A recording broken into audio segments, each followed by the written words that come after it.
नमस्कार साथियों, मैं वीरेंद्र कुमार अधिवक्ता और आज मैं पुनः आप लोगों के समक्ष पूर्व की भांति कुछ जन उपयोगी बातें लेकर प्रस्तुत हूँ। आज जनहित में कुछ मुद्दा लेकर के आप लोगों के समक्ष आया हूँ। कुछ मुद्दों को उजागर करने आ रहा हूँ जो सरकार के खिलाफ एक यह मुद्दा है और सरकार के जो आंख पर जो पट्टी बंधी हुई है और सरकार का जो अविवेकपूर्ण कार्य हो रहा है उस पर मैं बात करने जा रहा हूँ। और यह विशेष करके झारखंड सरकार के संबंध में है और रांची में जो स्मार्ट सिटी परियोजना है, जो स्मार्ट सिटी बनाने का जो कार्य चल रहा है, इसके आड़ में बहुत सारे गरीब तबके लोगों का आशियाना उजाड़ने का काम जारी है। जो सरकार का एक कर्तव्य से विमुख होना, अपने दायित्व से विमुख होना, अपने धर्म पालन से विमुख होना और अपने सत्ता और शक्ति का दुरुपयोग माना जा रहा है। साथ ही नैतिकता का, इंसानियत का खुल्लम खुल्ला उल्लंघन है। कोई भी नियम कानून नैतिकता से ऊपर नहीं होता। इंसानियत का अमली जामा पहनाने के लिए ही कानून बनाए जाते हैं। नैतिकता को अमली जामा पहनाने के लिए ही कानून बनाए जाते हैं और कोई भी कानून जो नैतिकता और इंसानियत के विपरीत खड़ा होता है वह सर्वदा त्याज्य होता है और उसे पालन संभव नहीं है और उसे पालन करना भी नहीं चाहिए। हाईकोर्ट को इस बात को समझना चाहिए और हाईकोर्ट को इस बात को गंभीरता से लेना चाहिए कि कानून से ज़्यादा ऊपरी जगह नैतिकता का है, इंसानियत का है। और जो कानून के जो नैतिकता और इंसानियत के आड़ में, विरोध में जो कानून खड़ा होते हैं, वह कानून को पालन करना अनुचित होता है और सर्वदा अनैतिक काम है और ऐसे काम को हम लोग को हमेशा त्याज्य देना चाहिए। तो स्मार्ट सिटी बनाने के कार्य में, इस परियोजना में सैकड़ों लोगों के आशियाना उजाड़ने का काम सरकार के द्वारा किया जा रहा है, जो अतिशीघ्र प्रतिबंधित करने की ज़रूरत है, जिसे अतिशीघ्र प्रतिबंधित करने की ज़रूरत है और सरकार को इसको गंभीरता से लेने की ज़रूरत है।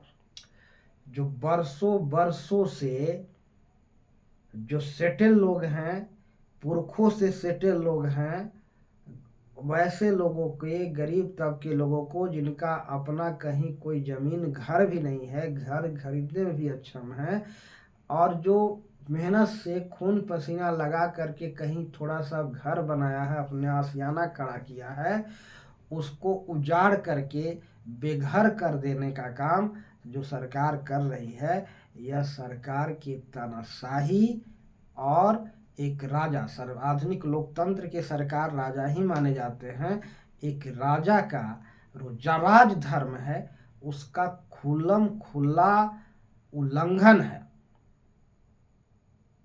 राजधर्म सर्वोपरि है और राजधर्म के पालन करने के लिए हमारी संस्कृति यह बताता है कि अपने सुख सुविधा को भी राजाओं ने त्याग किया है। जैसा कि रामायण में वर्णन है कि राजधर्म को सर्वोपरि मानते हुए, जनता को सुख को ध्यान रखते हुए, जनता की हमेशा सुख को उसके ध्यान रखते हुए, उसके तकलीफों, उसको परेशानियों को दूर करने के लिए राजा श्री रामचंद्र जी ने अपने पत्नी को भी वन भेज दिया था। तो खैर, यह तो धर्म की बात हुई, पौराणिक बातें हुई। आज इसका महत्व लोग कम दे रहे हैं, इसका कोई कहीं महत्व नहीं आंका जा रहा है। लेकिन मैं इतना तो कहूँगा कि इंसानियत और नैतिकता का जगह समाज में हमेशा से सर्वोपरि रहा है और रहना चाहिए। अगर नैतिकता उपेक्षित होगी, नैतिकता को दबाया जाएगा, मानवता पर हमला होगी, मानवता को जब दफन किया जाएगा, मानवता को हत्या होगी, तो समाज में बहुत कुपरिणाम झेलने को मिलेंगे। तो सरकार का जो कार्यक्रम है, जो गरीब तबके लोगों के घर को उजाड़ करके जो स्मार्ट सिटी बना रहे हैं, यह जो है कहा जाए तो आग पर पट्टी बंधा हुआ है।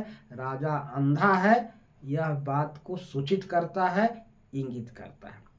सरकार का दायित्व तो गरीब को घर बसाना है, उसके बुनियादी सुविधाएं देना है, स्कूल कॉलेज व्यवस्था करना है। तो स्मार्ट सिटी बनाने के क्रम में बहुत सारे लोगों को उजाड़ दिया गया और उजाड़ा जा रहा है।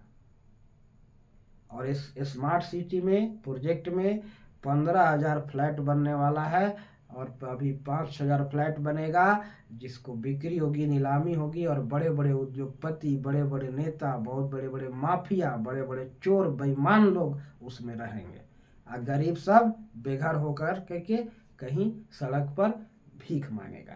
यही है सरकार की नीति। तो ये सरकार की नीति को जितना जल्दी हो सके कोर्ट को इस पर हस्तक्षेप करना चाहिए और इस प्रोजेक्ट को, इस काम को बंद कराना चाहिए। प्राथमिकता सूची में उसको लाना चाहिए कि इन लोगों को, वो जो घर पहले से जहाँ बसे लोग थे, सेटल्ड लोग थे, उनको उस जगह पर घर बना के दिया जाएगा तो एक बहुत बड़ी बात होती। तो इस काम को जो अंधी सरकार है, जिसके आंख पर पट्टी बंधी हुई है, जो सच्चाई से अवगत नहीं, सत्य से जिसका अवगत नहीं है, वह अंधी सरकार ऐसे अविवेकी काम करके लोगों के लिए दुख तकलीफ उपस्थित कर रहा है, परेशानी खड़ा कर रहा है, जो राजधर्म के विपरीत है। और राजा का ऐसा कोई धर्म नहीं है। तो राजा का धर्म लोगों को सुख सुविधा देना और उसके लिए अगर अपना सुख भी त्यागना पड़े तो त्यागा जाना। लेकिन जो असियाना उजाड़ दे रहे हैं और स्मार्ट सिटी बना के बड़े बड़े उद्योगपति, माफिया, गुंडा, बदमाश, चोर, उचेका को भरेंगे, पैसा लगा के वो सब रहेगा और गरीब को उजाड़ के फेंक देंगे। तो जहाँ स्मार्ट सिटी बना रहे हैं, जहाँ बरसों से लोग बसे हुए हैं, उन्हीं के लिए वहाँ जगह सुनिश्चित कर दिया जाए कि वे ही लोग वहाँ रहेंगे और बाहर से लोग नहीं आके रहेंगे, तो एक अच्छी बात होती। तो हाई कोर्ट को भी इसको संज्ञान में लेना चाहिए। हाई कोर्ट को संज्ञान में लेना चाहिए कि यहाँ पर जो सेटल्ड बस्ती है, जो बरसों से सेटल है, पुरखों से सेटल है, उसको आशियाना उजाड़ने से पहले उसको रहने के लिए कहीं व्यवस्थित किया जाए, अन्यथा उसका आशियाना उजाड़ करके, बेघर करके, सड़क पर खड़ा करके जो स्मार्ट सिटी बनाने का कार्य है, इसको बंद किया जाए। ये सरकार को संज्ञान में, ये हाई कोर्ट को संज्ञान में लेना चाहिए। और सरकार को भी, सरकार यानी आधुनिक लोकतांत्रिक समाज में सरकार ही राजा मानिंद है, राजा है। अपने राजधर्म को ईमानदारी से पालन करना चाहिए। तो आज के लिए इतना ही। इन्हीं कुछ शब्दों के साथ मैं अपना वाणी को विराम दूंगा और अंत में तमाम दर्शकों को प्यार भरा नमस्कार बोलना चाहूँगा। सभी को प्यार भरा नमस्कार। जय हिंद, जय भारत, जय श्री राम।